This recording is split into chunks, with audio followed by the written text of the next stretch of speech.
ফুরসতগঞ্জ আজকে তার satellite launch করছে। সায়েন্টিস্টদের অনেক বছরের পরিশ্রমের ফল এটা।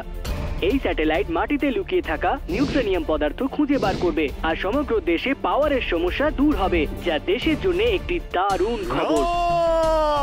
এই স্যাটেলাইট নিউট্রিনিয়াম মেটাল খুঁজেই পাবে না। নিউট্রিনিয়ামের খনি আমাদের পাহাড়ের আশেপাশেই আছে, আর মেটাল আমি বার করছি। আমি দুনিয়ার সমস্ত পাওয়ার নিজের কবজায় করতে চাই। টিম্বাকটু, ইয়েস বস, বলুন। যাও আর দেখো এই স্যাটেলাইট যেন স্পেসে না যেতে পারে। আমি একটা স্পেস শাটল বানিয়েছি, সেটাতে যাও আর ওই স্যাটেলাইটের রকেটের মেশিন জাম্প করে দাও। বস, ওটা ফুরসতগঞ্জের স্যাটেলাইট।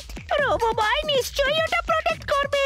ওদের স্যাটেলাইটের কোনো অসুবিধা হবে না, কিন্তু আমাদের স্যাটেলাইট নষ্ট হওয়ার পুরো চান্স রয়েছে। পটাশ, তোমার দ্বারা কিচ্ছু হবে না। অ্যাস্ট্রোবট,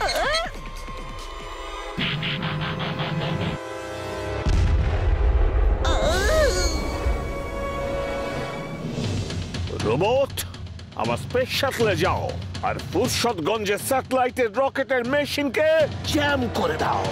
যদি রোবোবয় তোমায় বাধা দিতে আসে তাহলে ওকেও শেষ করে দিও। Okay boss. He is super duper dangerous boss. এখন ও ফুরসতগঞ্জের স্যাটেলাইট কাট খাবে। স্পেসের জন্য বানানো হয়েছে এই বিশেষ রোবটকে। You are genius boss, super duper genius. She is right boss, she is right. দেখো ফুরসতগঞ্জের স্যাটেলাইট লঞ্চ হতে চলেছে। স্যাটেলাইট আকাশে কিভাবে যায়?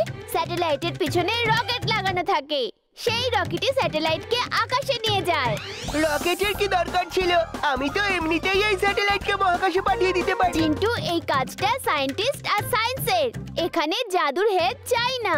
আর তাছাড়া তোমার জাদুতে যদি স্যাটেলাইট আকাশে চলেও যায় তাহলে সেটা কোথায় পৌঁছবে কেউ জানতে পারবে না।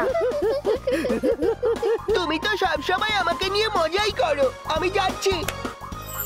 তোমরা এবার দেখো, ব্যাস আর একটু পরেই স্যাটেলাইট লঞ্চ হতে চলেছে।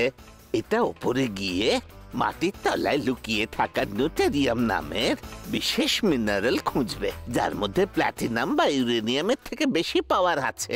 ওকে জেন্টলম্যান, 5 seconds to go. 5, 4, 3, 2, 1.